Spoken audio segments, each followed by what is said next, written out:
Hey guys, it's Finn. Hi, it's Bradley. We're podcasting again, by the way, just so you know. Obviously, because the title isn't going to say Mugz Podcast Episode... 5. 5? 6. 5. No, Episode 5 was Ghosts, I think. Oh, that's right. Well, we're back, baby! We're back! We're giving you that quality content that you crave so dearly. And unfortunately, Allison is not here. When we've done every other podcast with her, it's almost weird doing it without her. I know. But And maybe the ghost could chime in on our conversation. last I saw, she's on the road somewhere. I have no idea what's going on there. Probably dead. So, Allison, if you hear this, sorry for your loss. She's not dead. At least I hope not. Well, I guess we do have a third co-host, Cosmo the cat. So, he's playing with a bottle cap. Oh, he got it. Oh, he's a killer. You know, I just bought him a new toy the other day, and he hasn't touched it. And he finds a bottle cap, and that's his new favorite thing. I'm telling you, I wish humans were that easily entertained. Right? Do you realize how hard it is to entertain kids? Like, imagine just throwing them a bottle cap, and they're like, oh, this is so amazing! Dude, my grandmother has stories of her. She would literally go outside and play with sticks and rocks for hours. Not even kidding. My cousin and I would go outside and LARP, live-action roleplay, as Kingdom Hearts characters. Hey, I'm just saying, you haven't lived unless you've LARPed at least once. Oh, yeah. And every child has done it, but nobody, I feel like there's, levels of LARPing. And, there's, the first level where you're kind of just playing house, and a lot of kids don't really exceed that level. Did I bring my LARPing sword when we moved out? You have a LARPing sword? Yeah, I never showed you that? No. Yeah, I made a LARPing sword. Anyway. Yeah. My cousin and I would take it to the next level and find, these big, huge sticks that we'd use as stabs or swords or something like that. Yeah.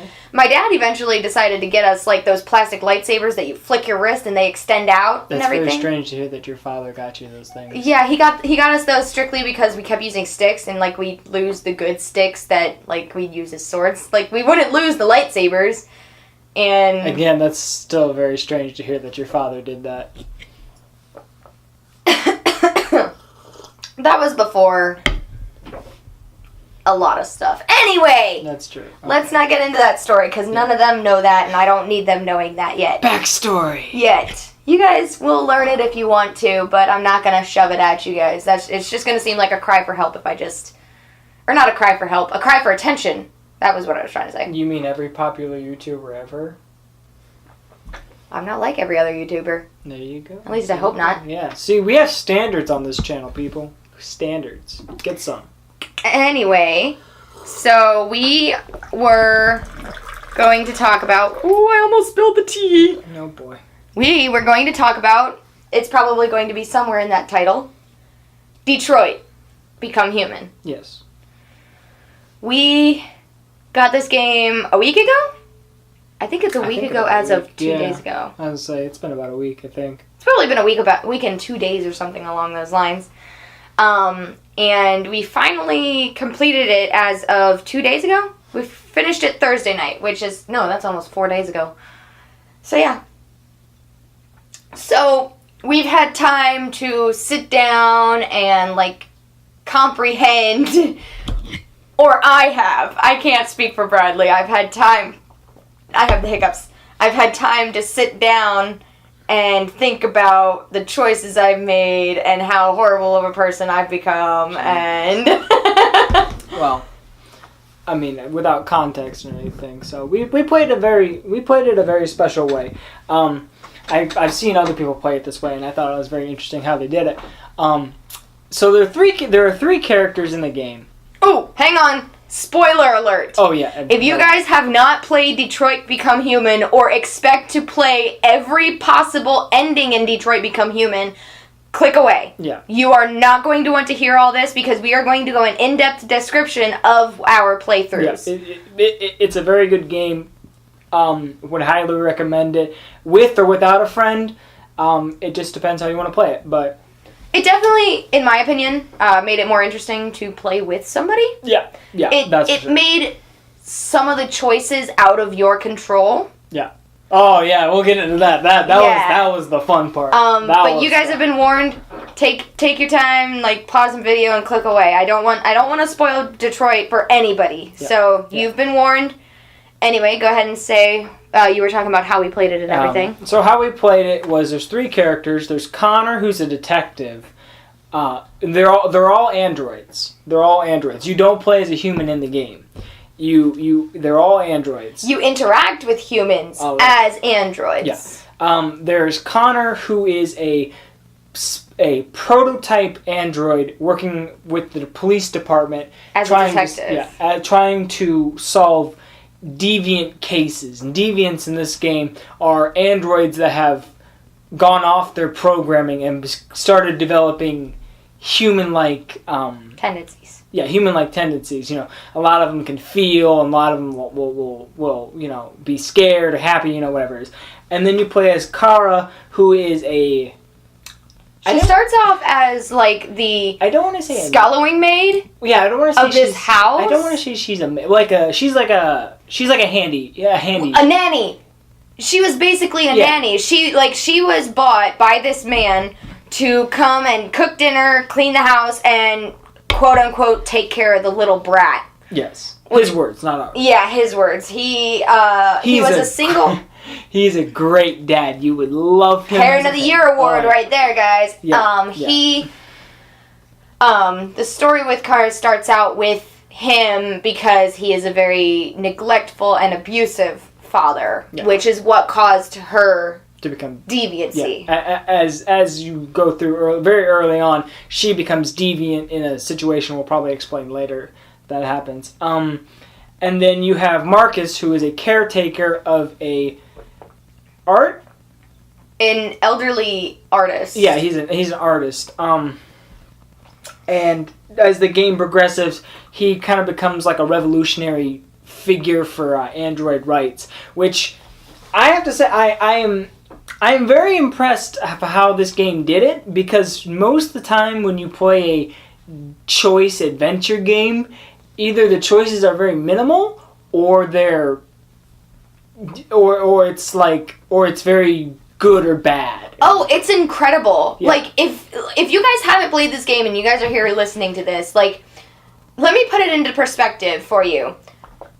Take Life is Strange, for instance. Just as a comparison. I can't think of any other games off the top of my head, but Life is Strange is right there fresh in my head. At the end of Life is Strange, you have you make a choice of one of 2 options. Which really means that by the end of the game, you have one of 2 endings. Yeah. But let me tell you guys, not just the ending of this game, but certain sections of this game could have one of like 5 outcomes. Yeah, which is incredible. The amount of time and dialogue the amount of time, the amount of dialogue, the amount of writing, the amount of effort put into this is incredible. Yeah. It is a David Cage game, and the trilogy of it is Heavy Rain, Beyond Two Souls, and Detroit. By far, I would say Detroit is Isn't Fahrenheit in there? It's not the trilogy though. So. Oh, are they like in the same universe or something? Not same universe, but same design. Oh, okay. Fahrenheit was a little different, but... Well, that's because it was older, my god. Anyway... Fahrenheit's an old game, actually. A very old game. I remember watching Felix play it, my brother watched it first, and I was wondering what he was watching, so I walked out into the room where he was watching it, and it was the sex scene. And you know how you actually have to, like, move the analog to perform the sex scene? It's so funny. I was very happy that wasn't in the game, so... I bet it could have been. Well, yeah. There was a sequence where I bet that there would have been a sex scene if we weren't careful. But, anyway... As I was explaining, though, the way we played it was each one of us controlled a different character, and then the third character, we would take turns playing. So... Finn got Connor, the detective character, and then I got Marcus, the freedom fighter character, and then we both shared Kara, which the way we did that was, I I had sat down and started the game, so I had the controller in my hand, and Connor was the first character to have shown up. Yeah. So, just by, what's the word, relativity? No. No, just by, no, I can't think of it. There's a word for this, but just by the fact that I was holding the coincidence, I don't think coincidence is even the word I was looking for, but just by the fact that I was holding the controller, that's how I ended up with Connor. And then when the next character showed up, that was where we went off of, this is going to be Bradley's character. And then the third character was obviously going to be the one that we can join the choices with. Yeah, yeah. Which was, especially because I don't think if we would have played, I think if we would have played a different game, I think the choices wouldn't have mattered so much, but because it's 3 protagonists split up very easily, you know, it was kind of, and it was also cool to see, like, sometimes, like, there was a scene where Connor's is in the same scene as Kara, and so your actions, what you did with Kara, affect where you are, what you're doing, and how you're going about it, and what you're doing with Connor is also affected by it and everything, which I thought was really cool and everything. Yeah. So if I played as Kara and I chose to hide somewhere, Connor could completely miss me. You know? And it's like you're controlling this character. Do I want to find Kara? Do I not want to find Kara? There was a sequence like that, but the game actually didn't allow me to find him. And I think you could have, the way you were hidden. Well, no, because it was in the abandoned house when Kara and Alice had found refuge. Yeah.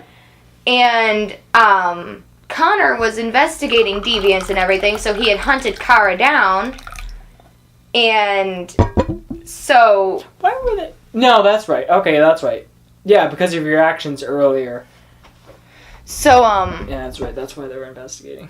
They had hid under the stairs, and, you know, Connor's an android, so he was scanning this other android that they were living with in this abandoned house, and he was picking up on the stress level, and the stress level went really high as I was approaching the stairs, so I knew that they were under the stairs, but the game didn't even give me an option to look if they were under the stairs. No, I didn't even have an option. Well, there may be a way you can find Kara, because there was only 20% of people that didn't find Kara. Right. Yeah, and also there's a way. Well, wasn't there also a choice whether Kara could run or hide or something like that? Yes. So that might be a factor as well. But yeah, there's also as the scene plays out, there's a flow chart of things you can do and interact with and find during the missions and everything. And so, like, one mission you could be doing something small, and then 4 missions later, it's like, oh, because you did this is unlocked. And everything. Oh yeah. Because there was it's very early on. You're playing as Kara, and you're cleaning the guy that bought you his house, and as you're going around, you find a gun, and if you don't find the gun, you don't have that option later on during the game. Yeah, which 2 sequences of playing Kara later, you have this rundown where you have the choice to grab the gun and confront the owner, and because she had gone deviant at this point. Yeah. Another thing that is actually really interesting is while you're playing as Kara, you find a magazine, or a quote-unquote magazine. It's like futuristic magazine, so it's kind of like a tablet that holds these advertisements. For some reason, there's Kindles everywhere, and it's the dumbest thing in the world. Literally, there's a scene where you're in an abandoned building in the middle of Detroit, and there's just one sitting there on the ground. You're just what? I mean, apparently somebody wrote these articles and wanted to get the attention, so... Yes. And I mean, the articles actually made sense for the time era they were in. A lot of time they were really interesting. Yeah. Anyway, what was I saying? You pick up a magazine as Kara. So she finds this magazine, and, the camera angle... this is a huge spoiler, by the way, guys, because the camera angle hid what was on the front of this magazine thing. And by, the third to last sequence of playing with Kara... Oh, no, don't spoil that one. Don't spoil that one. No, don't spoil that. That's revealed. Yeah. Okay, I won't spoil that one because it's a big one. Yeah, no, don't do that one. But it's revealed. But keep in mind, like, this is like the second sequence you play as Kara. Yeah.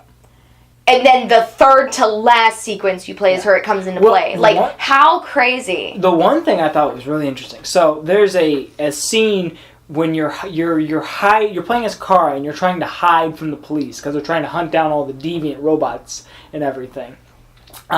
There's a scene where a cop comes in and starts looking around looking for androids. Well, you are an android, but you don't look like one because you did some stuff to yourself. And there's one of those newspapers that you can read. And on the second page of one of those newspaper is an advertisement for Kara's unit model. Oh, yeah, that's really cool. The really cool part is whenever you're playing as the typical models, like Kara or even one of Marcus's allies, they go into these stores or see these advertisements for other androids, and it's themselves. Yeah. Like, it's pretty crazy. Which I thought was really cool, because it's like, oh...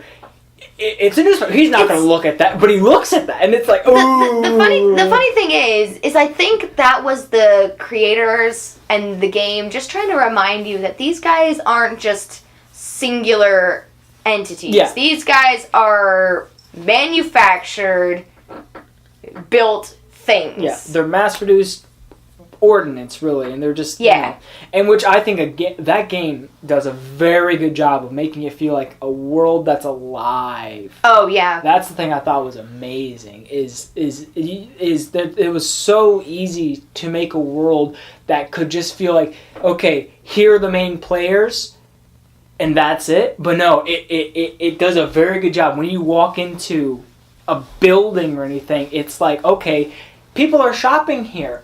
What if I make a lot of noise? People are going to notice me and everything. Mm-hmm. You know, it's like, or there was a thing where you play as Marcus and you break into a store that sells androids, and after you break in and free all the androids, you have a choice to either vandalize the surrounding area or peacefully protest. Now, remember, Marcus is trying to create a movement to free the androids. Yeah. Free the androids, because they're basically slaves, but he wants the androids to become proper American citizens, basically. He wants them to be seen as alive. Yes. Yeah. And he went into this shop to convert these other androids, and then once you leave, you have these options to either make it a peaceful protest or vandalize and make it a violent one. Yeah. Which I thought was really interesting, because if I chose to play Marcus as a pacifist run. I chose no violence, did everything in my power to, peaceful protest, to advocate nonviolence and everything. And because of it, like, me and my Finn and my actions totally clashed. Yeah, which I thought was super crazy, because the way we played was so different from one another. But the main thing that was so contradictive in our playthrough was Bradley playing as Marcus and me playing as Connor. Yeah. Because Connor's goal was to find deviants, because from the start, deviants were kind of just causing trouble. The first deviant, Connor was sent in to investigate, and deviant... the first one was on the roof. Yes, that was Daniel. Oh, okay. I thought you were talking about the one in the house. No. Okay. But Connor was told to investigate this one, and this deviant was causing trouble. He shot and killed both of his owners. He was going to shoot and kill the owner's daughters, and he was just starting trouble. So that's why the deviants were frowned upon, and that's why I, as Connor, wanted to make it a point to find and complete this mission of stopping these deviants. Yeah, which... Now, Bradley's pacifist run, though, gave Connor really no motivation to fight back. Yeah. But in my mind, Connor's mission was to do this. So I was so focused on my mission. Yeah, well, I thought that was very interesting, how it was so polar opposite of what I would do, because the whole idea of the game is to, become human. Yeah, you have two options. You can accept your purpose or accept your reality. To Connor, his reality was the mission. His sole purpose for existing is what he was told. And then you have the opposite. On the opposite hand, you had Connor, you had Marcus's. So Marcus's guardian wanted Marcus to think outward, to think more than himself. Right. To think, I am not a machine that takes care of you. I am a person that loves and cares about you. And a beautiful scene of Marcus and Phil? No. Carl, yeah. Of Carl and Phil, where Marcus paints a painting of you kind of choose. Yeah, you choose of what he paints and everything, but it's a good scene because it's telling Marcus that he is not a machine but a person, and then because of either Connor or Marcus's action, Kara is thrown into the mix of it. So what you do as Connor could affect Marcus and Kara, or what you do as Connor could affect Marcus and Kara. Yeah, we're getting a little sidetracked and getting too in depth about just, I'm just talking about the game mechanics. Yeah. So, but I think it does a very good job of the world is not just three people. The world is this vast, interconnected, woven web of what is right and what is wrong. Right, and going off of him saying, the world is not just the three people. Smooth segue there, You're welcome. Or something like that. Check out Casing the Fez, hashtag Casing the Fez. That was one of the issues that I had with the playthrough. Because in my playthrough as Connor was sent to investigate these deviants, but he was partnered with a longtime police officer / detective. I think he was a detective. He was a detective. Hank Anderson. Played by Clancy Brown, voice of Mr. Krabs from SpongeBob. Great performance by him. Oh, yeah, he was great. He sold that. Now, the thing about Lieutenant Anderson...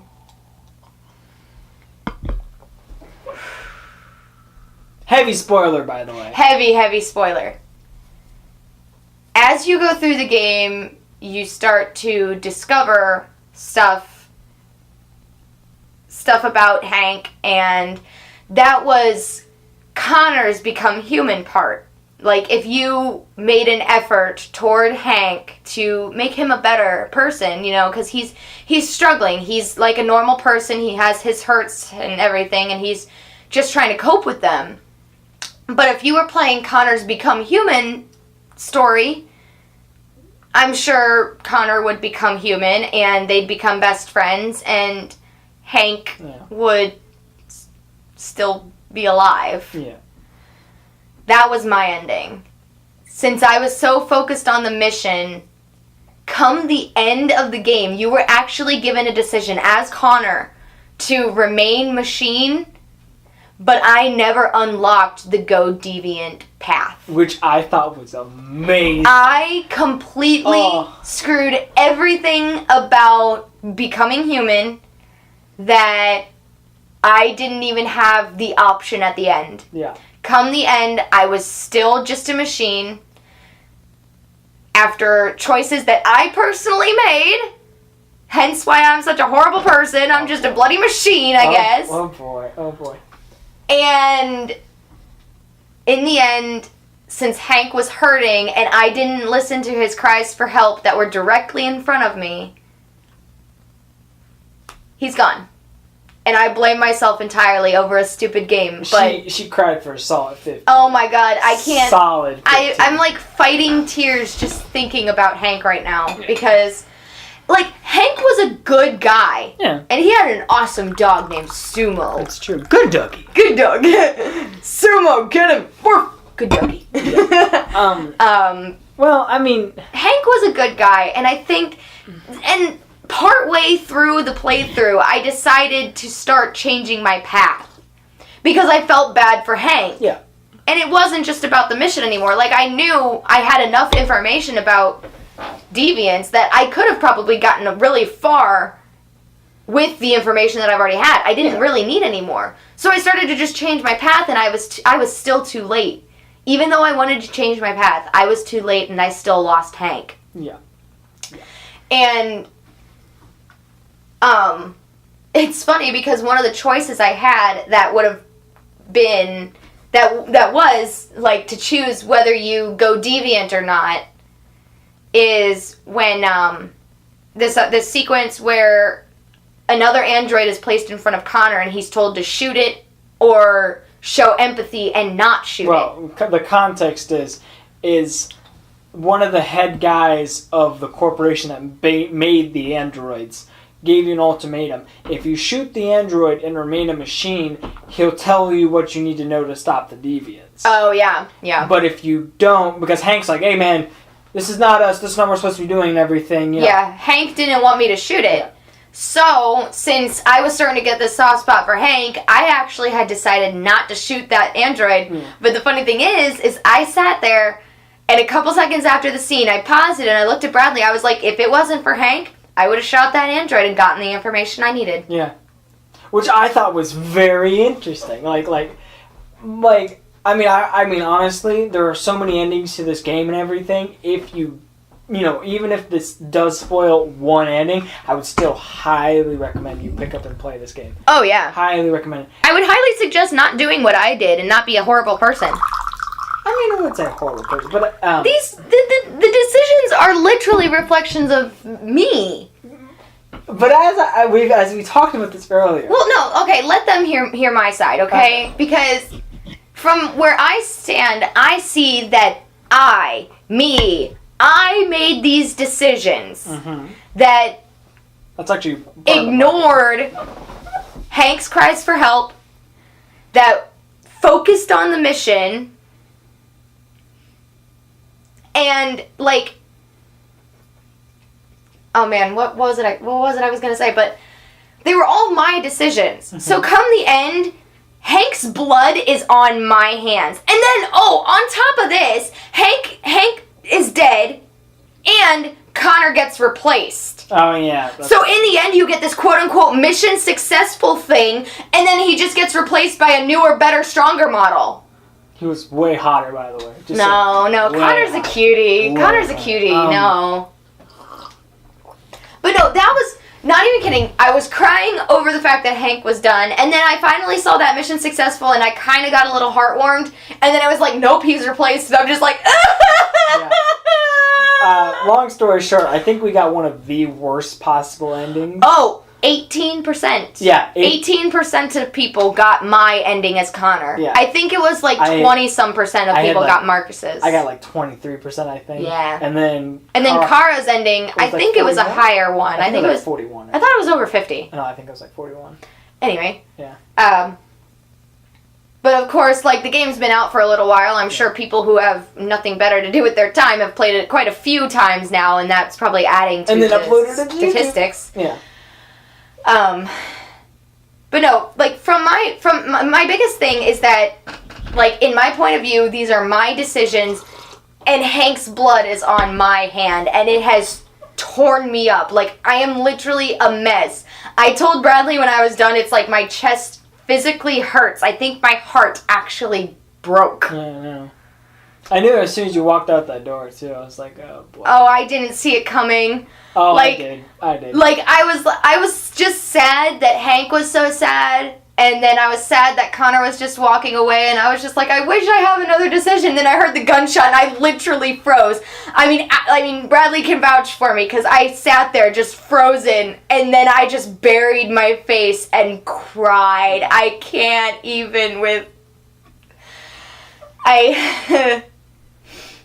Yeah. But no, that's why I keep saying I'm a horrible person. I mean, if my thought process is literally me just focusing on a mission and not caring about the people around me or whatever, then yeah, I'm a pretty horrible person, don't you think? But as I said previously, as we've talked about this before and everything, the whole point of being a detective is to find the answers and to put them all together to uncover the truth and everything. So the logical thinking is a correct assumption. Yeah, but even as a detective, a human detective, if his partner was showing signs of hurting like that, other people would see that and respond to it. But no, not me.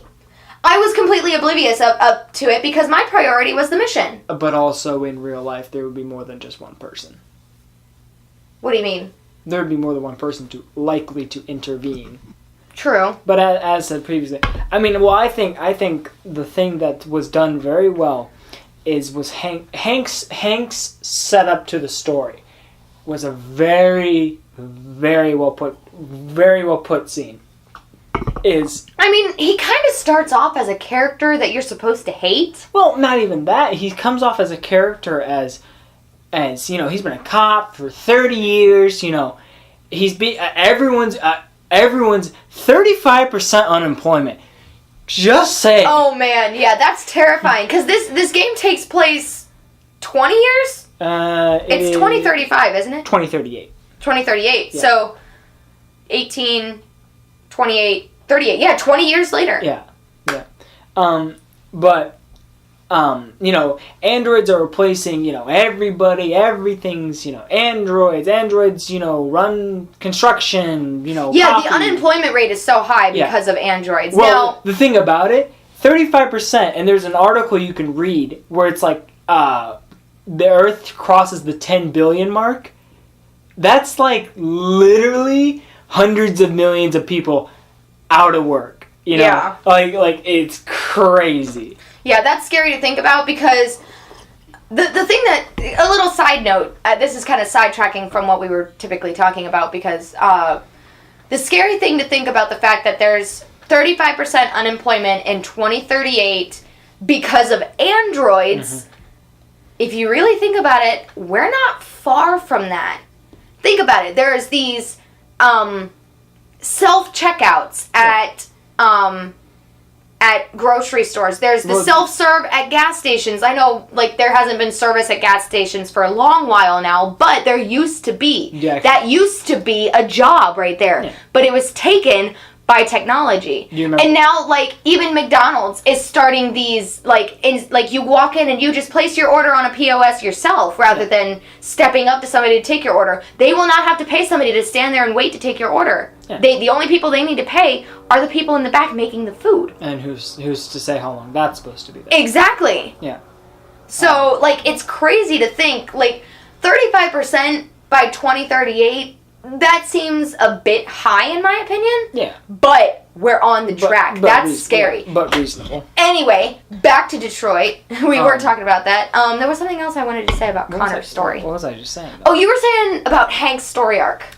But, you know, as I was saying, you know, everyone's being replaced and everything, and, you know, Hank's kind of living in a world he doesn't understand anymore and everything. Right, and it actually, sorry, I keep cutting you off, but there's this one scene that I think this is when I actually showed a little bit of a bond with Hank, because there's this scene, as Connor, you go and investigate another deviant, and in this deviant's house, there are normal books. Now, we've both mentioned that there are these Kindles laying around. They're not actually books.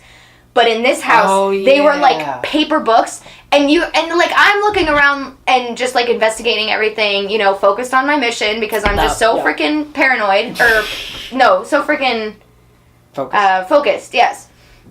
I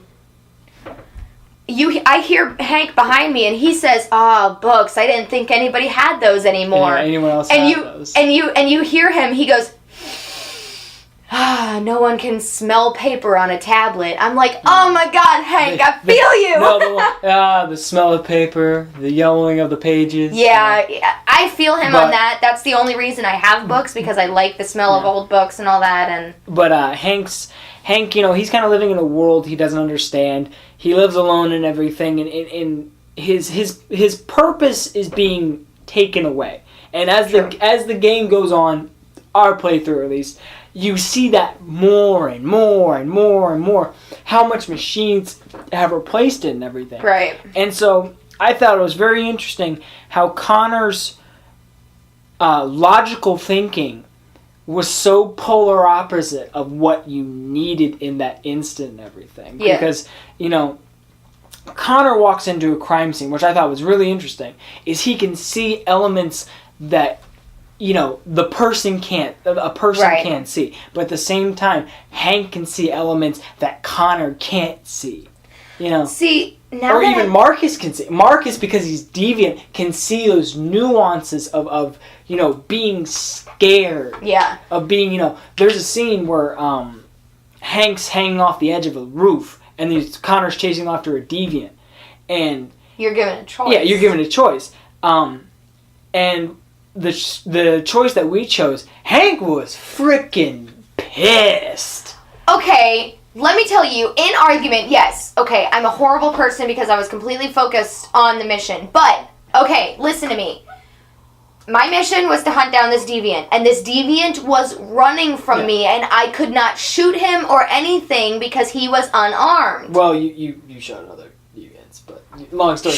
But okay, well, but no, okay. Also, in my defense, yes, Hank slipped off the side of this roof and caught himself. Yes, there was a... And in the moment that I had to make the decision to either help Hank or still chase the deviant, Hank was pulling himself up. He was fine. Yeah, it gave him like a what was it, like an 89% chance of survival or something like that. Oh, I don't know. It was a high level of survivability. It showed you like a meter and everything. But I thought it was really interesting of like Connor's logically thinking mind could not comprehend of why Hank would be pissed. Right. You know, it's like, hey, I just got thrown off a building, and you just stand there and do nothing, you know. I didn't stand there and do nothing. I went after the deviant, the one we were after. But as I'm saying though, it is Connor couldn't see the nuances. Right. Which I and neither do I though. Yeah. Because like if I was a cop and I was the one hanging over that edge, yeah, and somebody gave up this criminal to come and help me, I'd be pissed. Yeah. But see, Hank and I think the biggest thing that bothered me, that didn't bother me, that conflicted my playthrough as Connor, is that Hank thinks very emotionally. Yeah. I think very rationally and logically. Yeah. Until my heart gets broken and I'm a hot mess and crying on the floor. Yes. So, but I think Hank's purpose in the game was to balance out. Well, Hank's purpose in the game was to cause Connor to go deviant. Yeah, was to cause conflict. You know. Yes. Which I think worked beautifully. And the absolutely. You know, I'm looking back at it and I'm so mad at myself because at the beginning.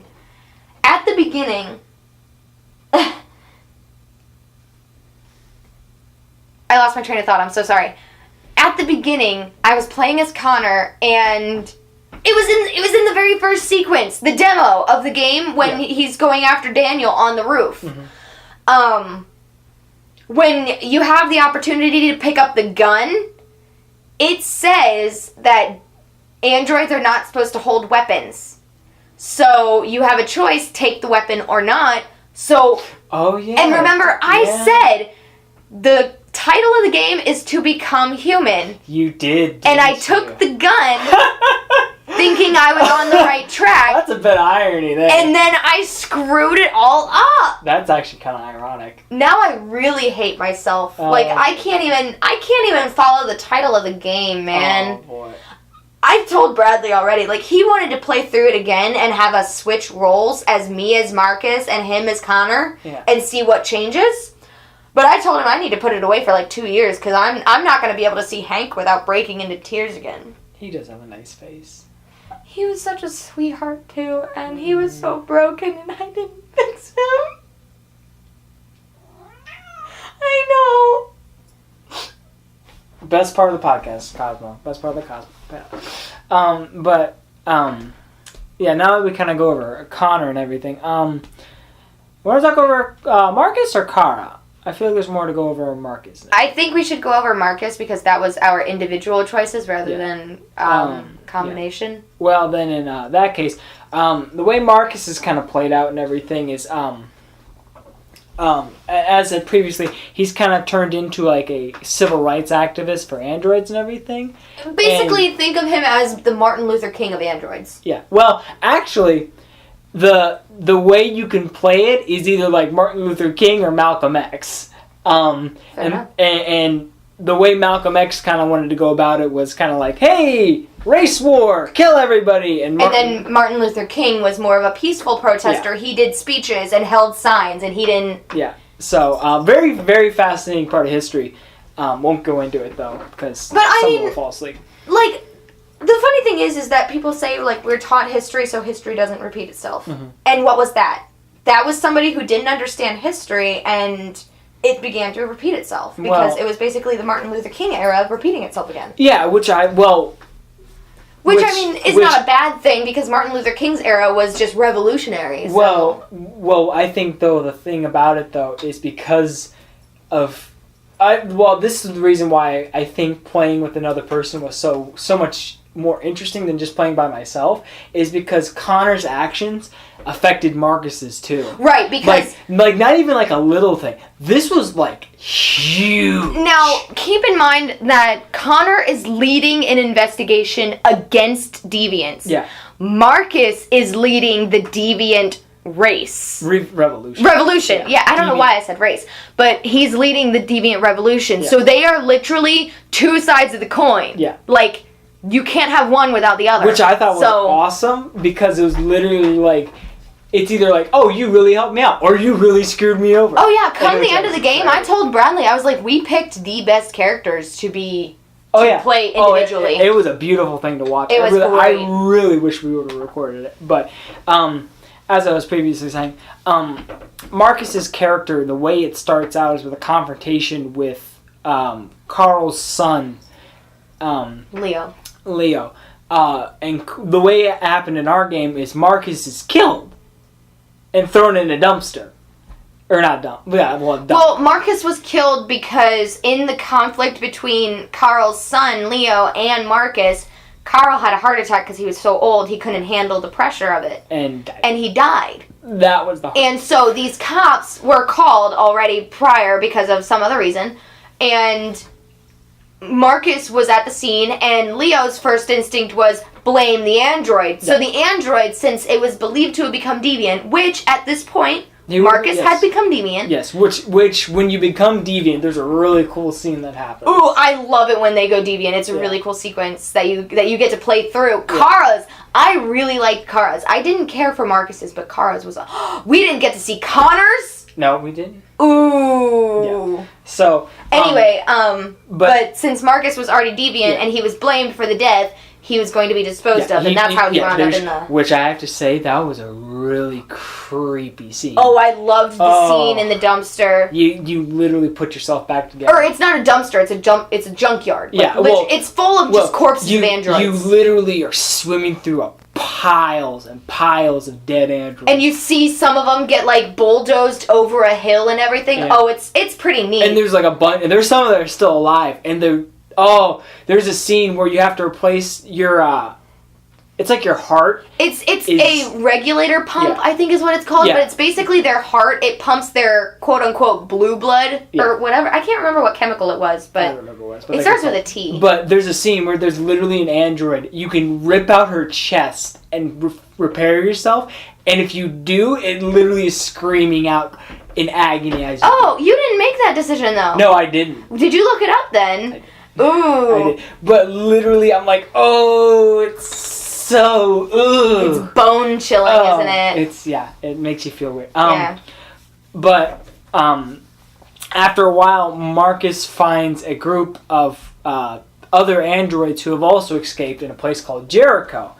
These are other deviant androids who think they're living, quote-unquote, free when they're all literally just waiting to die. Well, basically Marcus's story, summed up very quickly, is it's basically the Underground Railroad. Yes. You know, it's basically like androids are seen as property, not people, and the whole story of Marcus is trying to become free. And I mean, it's really well put together. It's not shoved at you No. or preachy or anything. It's actually a very slow pace where you can actually comprehend well, everything. it's kind of the civil rights broken down into like 6 or 7 hours. Exactly. You know, it's here's the beginning of what's you know, androids are treated as property. You are a machine. You are mine. And then as you go on, you see, you know, this android becomes sentient and wants to, you know, have feelings and everything. And then this android, you know, does this and that and everything. And then what different androids do and everything affect different, you know, outcomes. And the thing that's interesting about Marcus's playthrough is public opinion. You know, what matters is what people see and everything. Right, which is why Bradley went for the peaceful approach, because if you went violent, the public would be afraid of you, not rooting for you. Yeah, which you know, the way it's set up is violence is quicker. You get your independence faster, but people are afraid of you. Or you can go the long way, which is painful. There are losses. There are a lot of losses. That kind of reminds me of that one scene in Rise of the Guardians where Pitch is trying to convert Jack Frost into joining him and being evil. And he's like, and Pitch is going on about how everyone will believe in us and everything. And Jack's response is like, no. Everyone will fear us, and that's not what I wanted. It's like, yes! Sorry, that just made me think of it. Sidetrack. But the way it's put out and seen as in perspective of, you know, Marcus's goal is liberation. Connor's goal is submission. And the way they bounce back and forth, and will they, won't they, and everything. And you have other androids, especially in Jericho,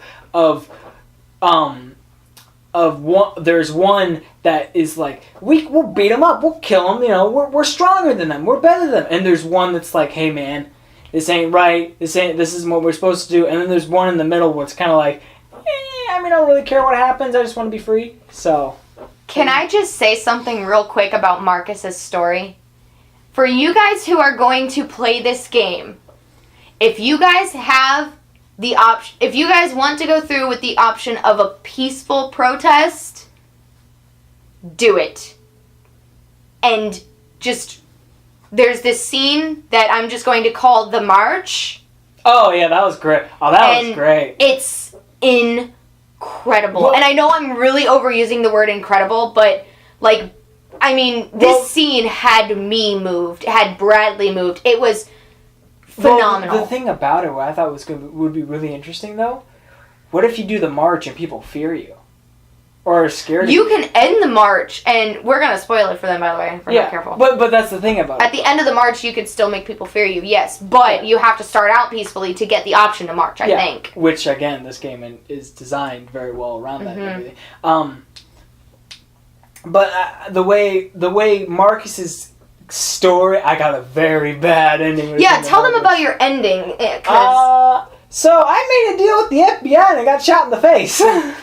An FBI agent had offered Marcus, like, if you allow me to take into custody all of your deviant army, we will give you the publicity with these paparazzi people, or journalists, that's the word I'm looking for. He was guaranteeing that the machines would be left alone. Oh, yeah, that's right, but he had to take the army into custody and everything. But the thing about it, I didn't understand what he was saying. Neither did I. So, but the way that happens is you have two options. So Jericho is attacked and a lot of bad shit happens.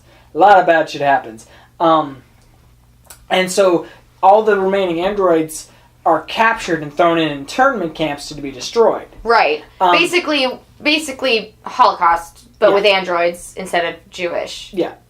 You just wanted cashews, that's all. Shh. Yeah. But the way it was framed and set up is you had two options. You can either forcibly free them or peacefully. And I'm going pacifist, so I choose peacefully. And so it's basically Tenement Square? I don't know, but it happened a long time ago. And you're basically in the center of this square, surrounded by cops, ready to shoot you. They already killed like thousands and thousands of androids, and the media's there. And because I had popular image with the media, they weren't gonna do anything. Because then well, we can shoot androids. Not a good idea shooting people. So I had that on my side, and I messed it up and got shot in the head and died. Yeah. So, but what I thought was really interesting is Connor's mission was to kill Marcus. Right. When Connor had discovered about Jericho, which was basically the name of the revolution with androids, with the deviants and everything. Yeah. So when he found out about Jericho, he knew he had to find this leader, which he'd already, during this campaign during Marcus's campaign for freedom and everything, he makes a video and shows, his android face and everything. So Marcus is like, I need to find this one right here in this video because he's the leader. So when Marcus got shot, even by somebody else, that's when Connor had found Marcus again, and that's when I got my quote-unquote mission successful. But I thought it was really interesting because of so Connor literally is on top of a building with a sniper rifle, and you can literally just shoot Marcus. Or you can just let him go. But the thing that happened with us is that the cops intervened and tried to kill Connor because they're looking for androids. Yeah, they were looking for not just deviant, but all androids. Yeah, because the humans didn't trust them anymore. Yeah. What was I gonna say? Oh man, I forget. I do forget. Anyway. Yeah. But it's this giant web-weaving heart-pounding roller coaster. And see, the funny thing is that it's basically, since he said web, I'm going to use spiders as an analogy here, because you have Marcus and Connor, who are both spiders trying to weave their own webs into each other. Yep. And then there's poor Kara, who's just a fly stuck in the web. Yes. Like there you go. That's a really good way of... Yeah. Because Kara's story doesn't impact Marcus's or Connor's at all. Well, what I think is the thing that what Kara does. Kara's character is she's Marcus and Connor are like the queens on a chessboard. They're the most powerful piece. Yeah. Kara's just a pawn. Yeah. Kara, if you look at it in the grand scheme of things, is very, very, very nuanced. But at the same time has sometimes the biggest effect on the story. See, I think Kara's character was included strictly for relatability. Yeah. Looking at it from probably the game maker's point of view, they were just trying to find a character. You have a detective, and then you have a revolution leader. There could be relatability. Well, you have then a character who, Kara's whole mission is to protect Alice, and everybody's experienced the feeling of wanting to protect somebody. Well, when you look at the game, you have Connor, who is order, and you have Connor, who is... you have Marcus, who is chaos, and you have Connor, who is order. Right. And then you have Carl. So when Connor does something, it causes Marcus to react, and then because of that, Kara's in the middle. Which there's a scene where... So when the androids are being destroyed and everything, you have Alice and Kara trying to escape to Canada. Alice is this little girl who kind of triggered... Alice was the little girl whose dad was abusing her, by the way. That's all Kara's story. We can't get as in-depth about it, by the way. We're running out of time. So, but anyway, there's the sequence where they're trying to escape to Canada. Yeah, we're trying to escape... And they meet Marcus. They meet Marcus at Jericho. And we had a character named Luther join us from an earlier session. And because of your actions, because you find Jericho as Connor, Jericho is attacked. And because of it, Luther dies. Again, well, you have a chance to save him, but we didn't save him. Because I was in control of Kara, and I had the choice to go and save Luther or just protect Alice, so I chose to protect Alice. Yeah. So, and just another reason why I'm a horrible person, I sent everybody after Jericho because I was a detective android and I took the cops with me. Well, no, I don't think you meant to bring them. Well, yeah, there's the whole thing was like Connor had found the information of how to get to Jericho. Yeah. And he left the information out, and Yeah, somebody had right. gotten their hands on it, and they sent the cops in, but still, it was still my fault. I'm a horrible person. That's right, yeah.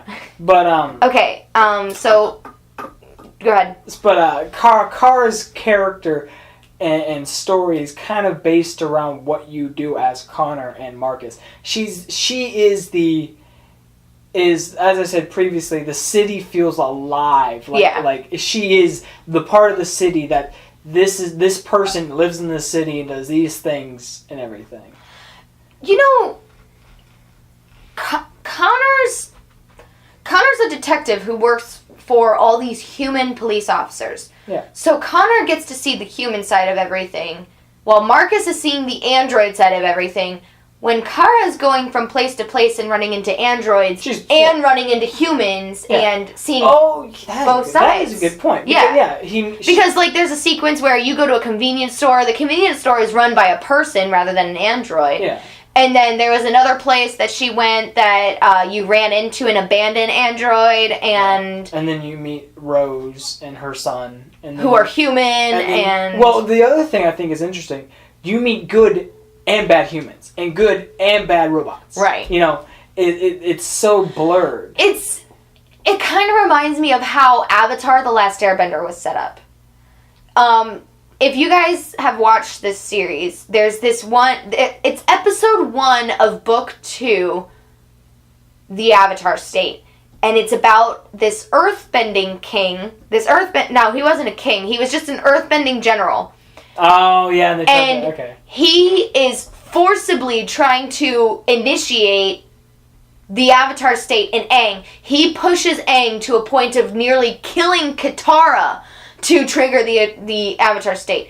And that's the reason that episode was there, in my opinion. Now, I'm not saying I know everything about Avatar: The Last Airbender, but in my opinion, that episode was strictly there to show you that the Fire Nation is not the only bad nation. Yeah. There are bad people no matter where you go. And this game does the same thing by showing you that there are bad androids, which is what Marcus ran into that a lot. Yeah. Because you had the bad androids who just wanted to start riots and all that. Yeah. Then you had the good androids who wanted to keep it peaceful. Well, the way I thought was also interesting is you can convert those bad androids into seeing your point of view and everything. Yeah. You know? It's not... The biggest problem when it comes to most choice-based adventure games and everything like this is it's black and white. Right. It's good, it's bad. It's new. There's no nuance to it. My biggest problem with like a Telltale game, what you do doesn't really matter. You know, there's just like one of my least favorite scenes is you have to pick between two characters. You know, but they die. But they both die in the same place. Are you talking about Walking Dead? Yeah. When you have to choose between either Doug or Kate? Chloe, I think. It starts with a K. Carol or Chloe? I don't know.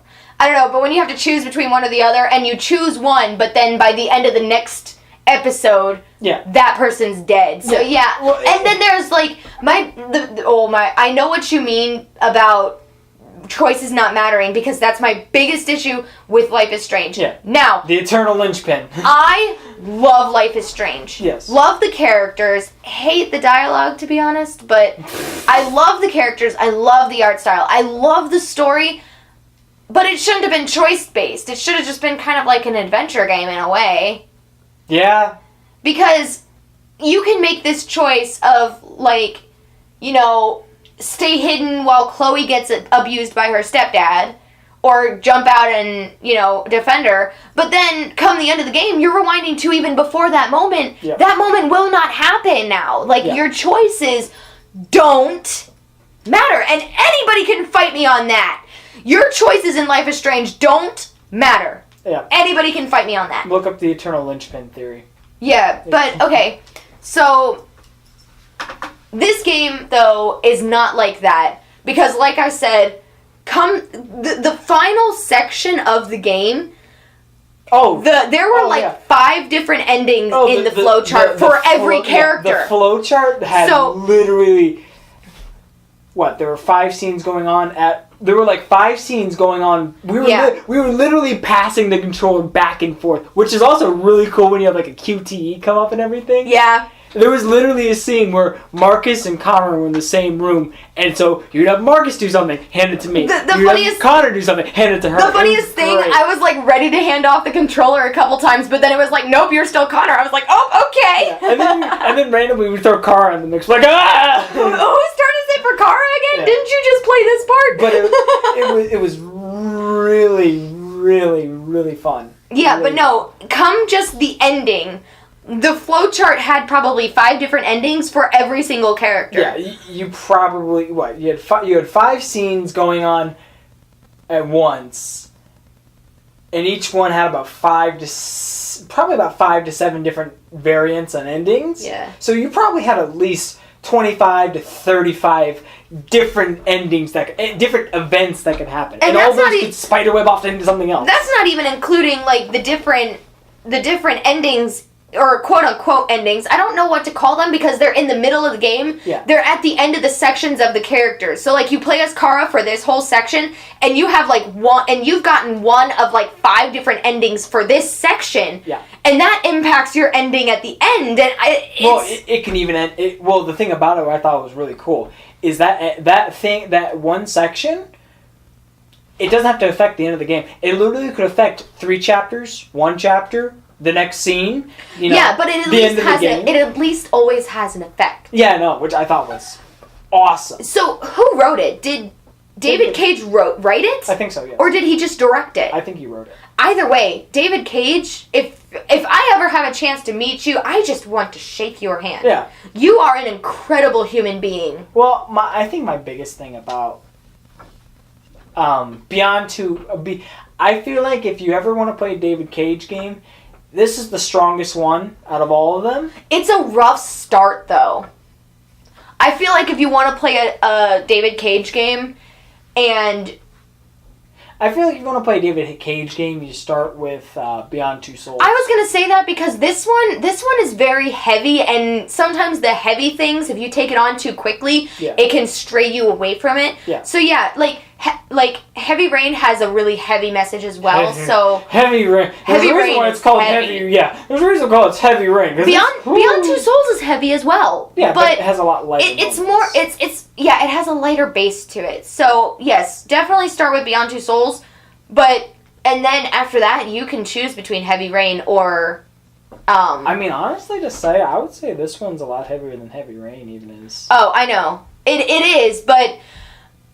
If you like Beyond Two Souls, you're going to love both of them. Oh, yeah. Heavy Rain and Detroit. I was going to say, I would say it's probably the best of a choice-based adventure game I've ever played. Same.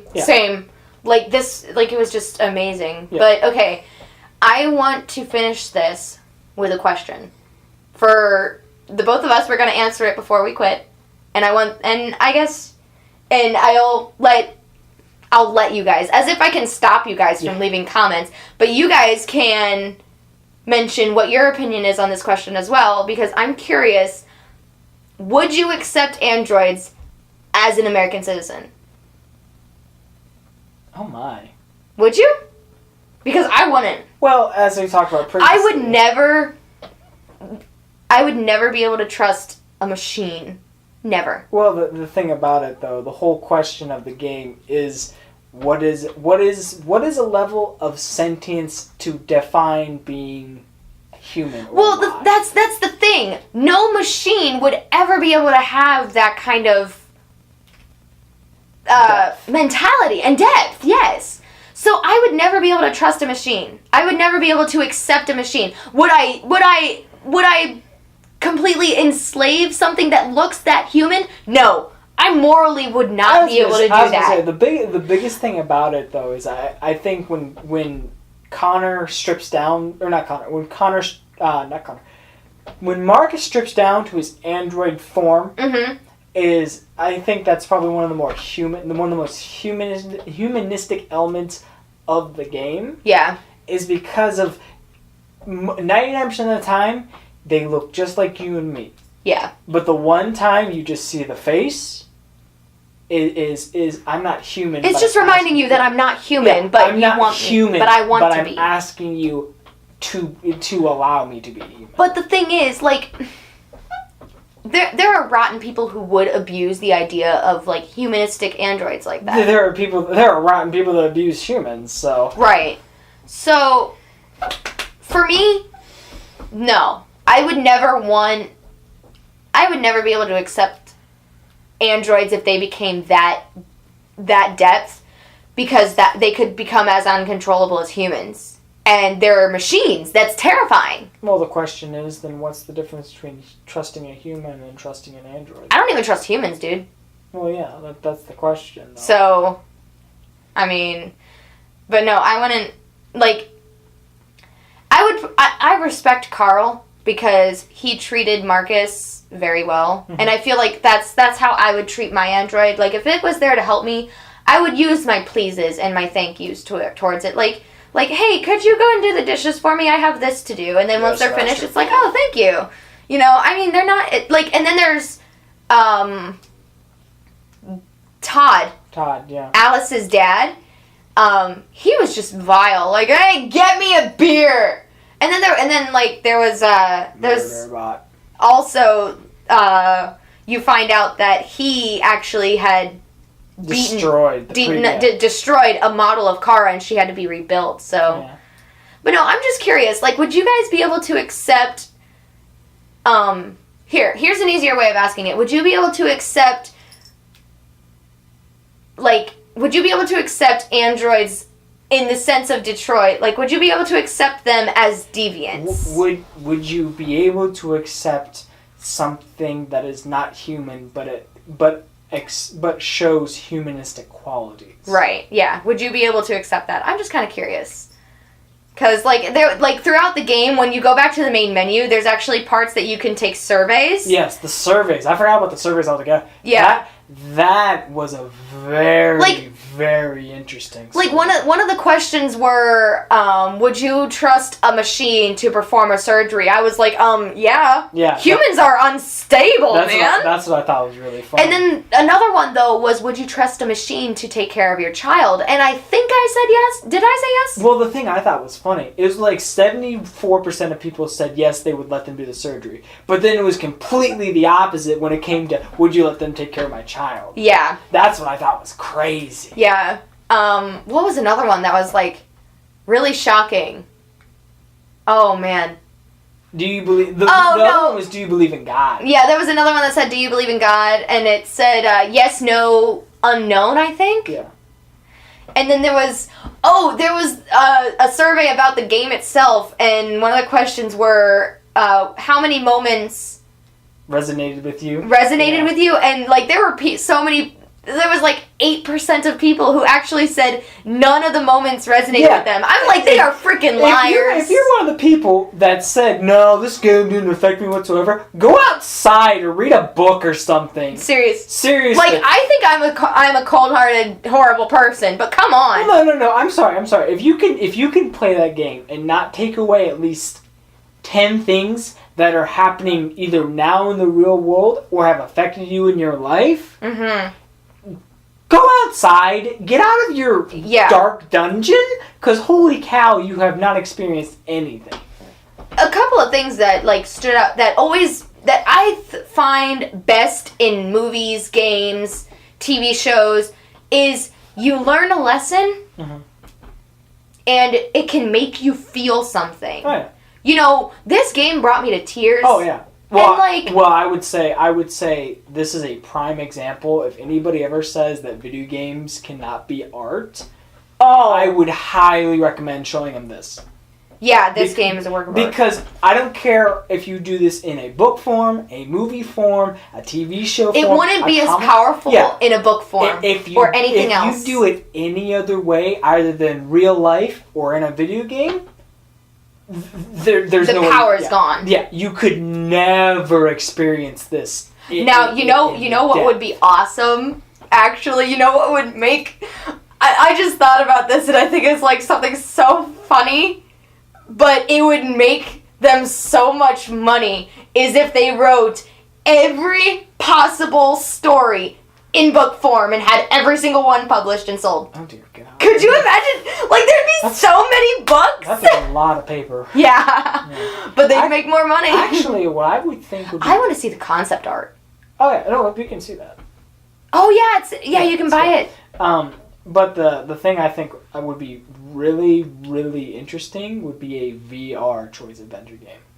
That would be cool. It's definitely more immersive. And actually, at the beginning of this game, there's casual or experience choice. Yeah.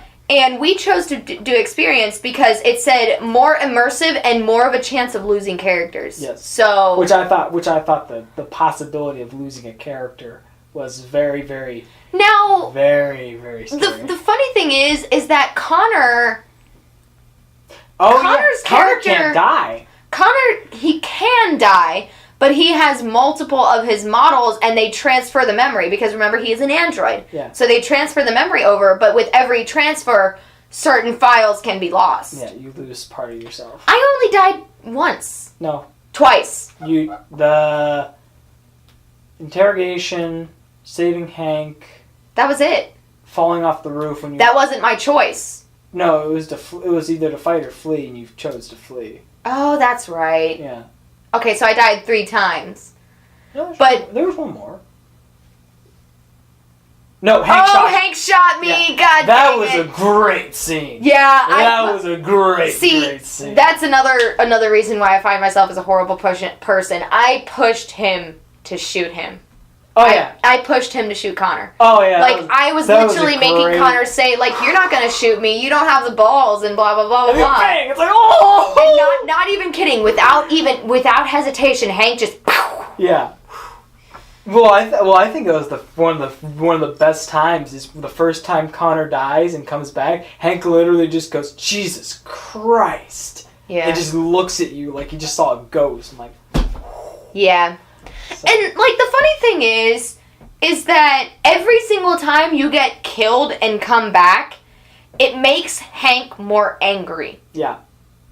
And, I mean, I can understand, like, humans don't have that luxury, but, like, you wouldn't be where you are in the investigation unless you had Connor. Yeah. Like, you wouldn't be able to do your job as well as what you have been without Connor. So do you really want to just end him and be done? Like...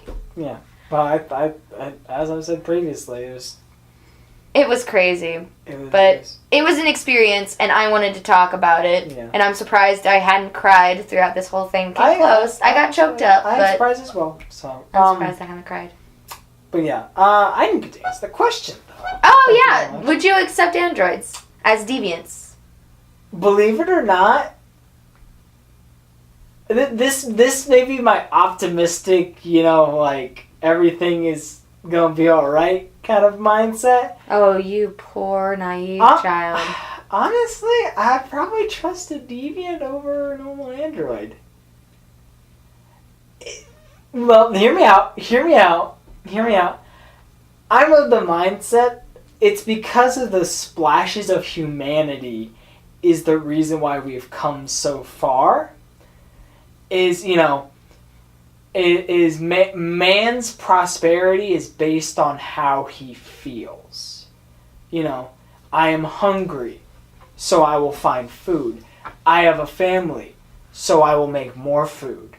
I have a city, so I will build, I have houses, so I will build a town. I have a bigger house, I need to build a city.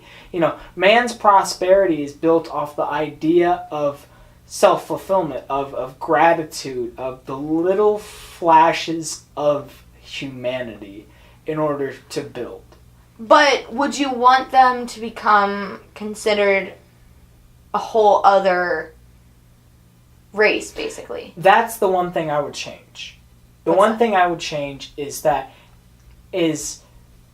I would not want to see them as androids. I would want to see them as you are a person. Okay, but how do you see them as person when they're still being mass-produced and manufactured? That would be the first thing that would have to go.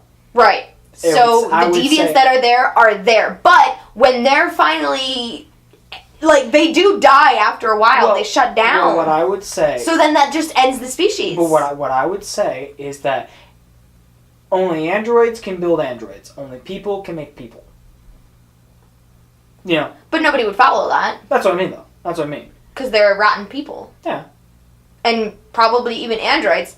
Like, if people can kill people, sure as hell androids can kill people. Androids can kill androids, and... But Marcus's vision is, I liked how he said it too, is so we may build a better future for androids and humans alike.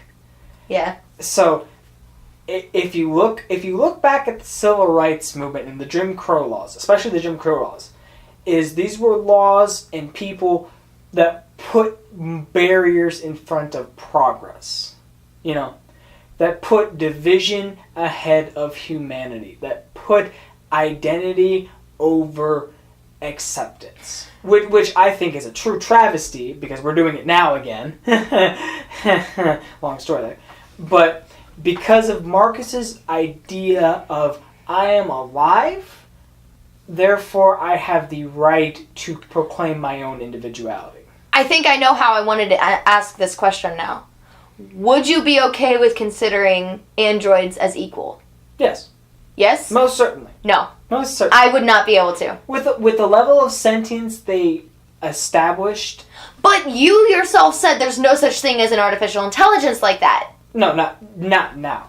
Not ever. Well, I don't think ever, based on the laws of programming. Yeah. So. But in the case of Detroit, you would be able to consider them equal? Yeah. I wouldn't be able to. So, okay. Because, no matter what, you'd know they were a machine. Okay. There's got to be a way that you could figure out they were a machine. But my counter question. What? If Kara and Alice came to you in a time of need, would you be able to look them in the eye and say, no, because you're a machine? Because think of it. Think of it. People throughout history have said no to people. This is true. So what difference would it make if I told them no? Exactly. Like, so I'm already a horrible person. I know that. But no. Well, think of it this way.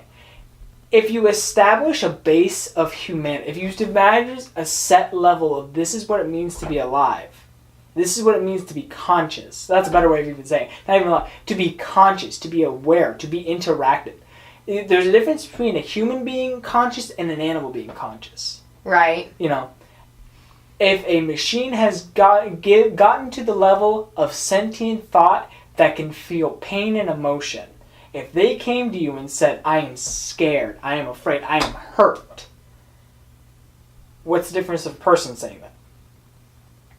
Because the game does a very good job of seeing androids in pain. See, I mean, regardless of them being android, I don't even know what I would do with if a person said something like that to me. I mean, you saw how I handled Hank. He was giving me proper cries for help, and I ignored those. So... Okay, well, let me rephrase the question then. Do you believe that people deserve to be equal? Yes. Do you believe that a machine deserves to be equal to another machine? Yeah. But a machine would never be able to be considered equal to human. But if you were in the Detroit universe, and a machine shows human-like symptoms and struggles, similar to a human, would you deny it then?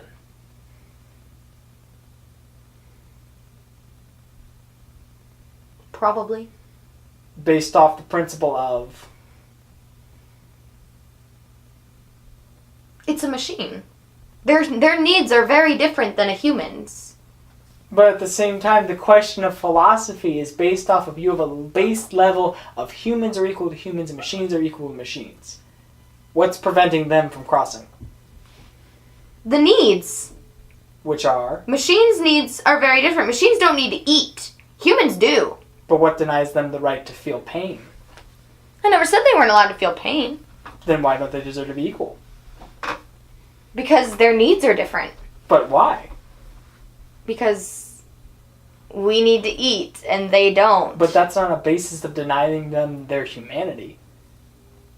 Just because a machine can't eat doesn't mean if I stab them with a knife, they won't feel that. Hang on a second. Their needs are different, but their symptoms are also the same. Because we'll think about it. Kara's programming would have told her to ignore Alice's cries for help.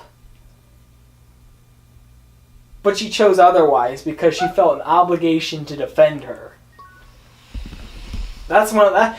Heroism is probably one of the most humanistic things possible. To go out of your way to defend another person at the regard of your own safety. A machine would have stood there. Okay, let me put this into perspective, though. Like, a serial killer can appear human as well when they can kill without guilt. True. They're not human, for crying out loud. But they're exhibiting human emotions, though. No, they're not. The machine? Not all.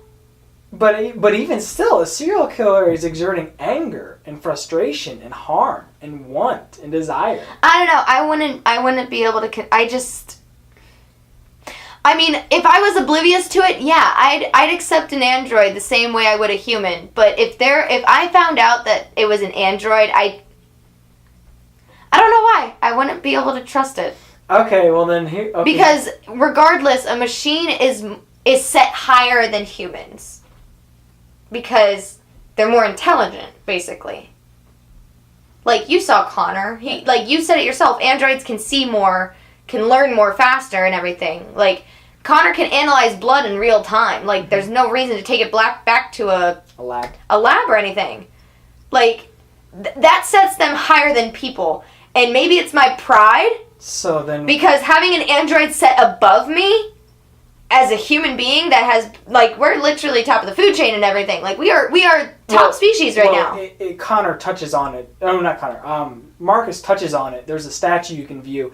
He even says that we are built superior, but yet we are called they are our masters. This is true. It. It might be my pride. I don't think I would be able to accept another human being that far above me. Then what about an android lowering themselves to human levels? They can't. Not physically. Yeah. No. They're accepting everything that comes along with being human, though. Not really. Because they still physically outmatch us. Well, but think about it. They could probably physically outlive us. Well, yeah, that's inevitable. Exactly. Also in the game, the life expectancy average was 91, which I thought was ridiculous. Yeah. Which is like 70, it's like 76 now is the average, and now it's like, 91. It's like, whoo, crap. But, okay, well, I think I want to phrase one more question. What's that?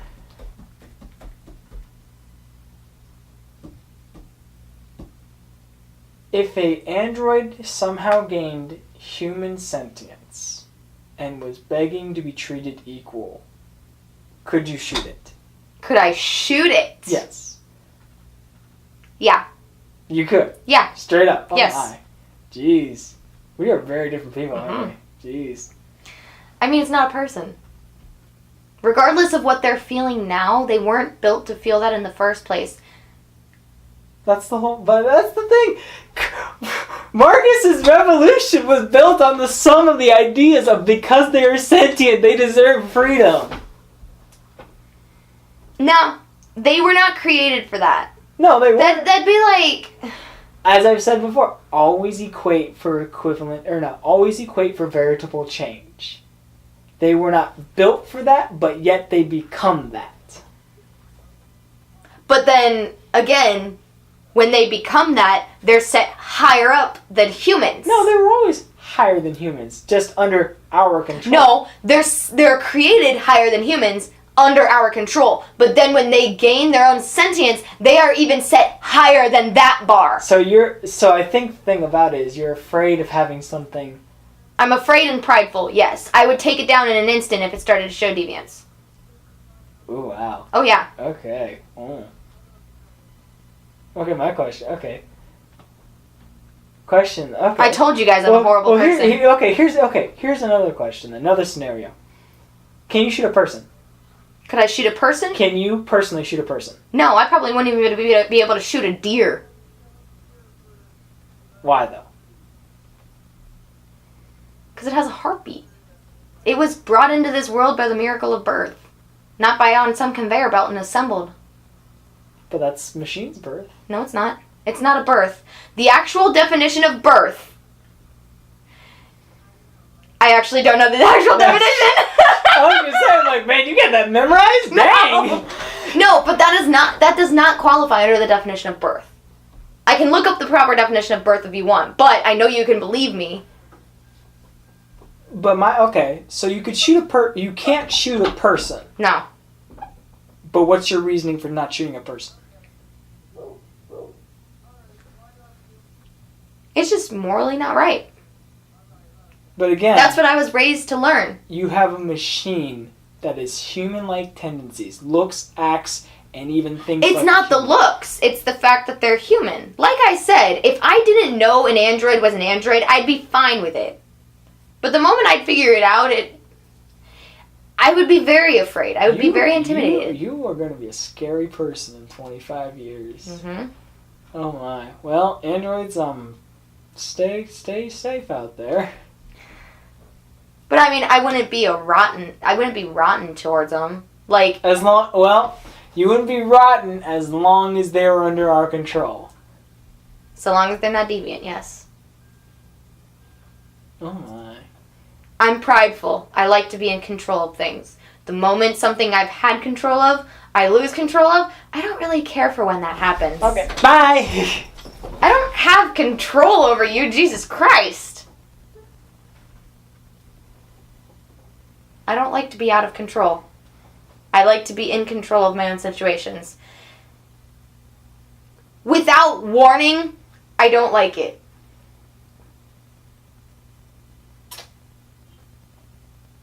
So do you think Connor's wrong then? Do I think Connor's wrong in what sense? Going after the deviants? Yeah. No. Do you think Marcus is wrong? For wanting to be seen as alive? No, because that's his own opinion. Do you think Kara's wrong for trying to take care of Alice? Well, I don't like kids, so yes. I wouldn't go out of my way that far for a kid. Well, yes, I would. In an abusive situation, yeah, I would. But I wouldn't go to the extent that Kara did. Okay, well, here. Do you think it's wrong? Why is this suddenly an interrogation? My God. Where's the drugs? Okay, do you think it's wrong if... Okay, do you think it's wrong if a machine like Connor killed a person to stop Marcus? To stop Marcus? Yeah. So Connor, a machine, with a machine that's not deviant, following his orders. Now, to kill Marcus, who is deviant, who has done nothing to kill. If I was gonna say, if this was along the storyline that we've done, that you were a true pacifist, that Marcus was a true pacifist and he's not killed anybody, if Connor killed somebody, no, Connor would be in the wrong. But that's his mission, though. Not to kill another person, yeah. But to kill Marcus. But to achieve his mission, he would have to kill a person, which you say is morally wrong.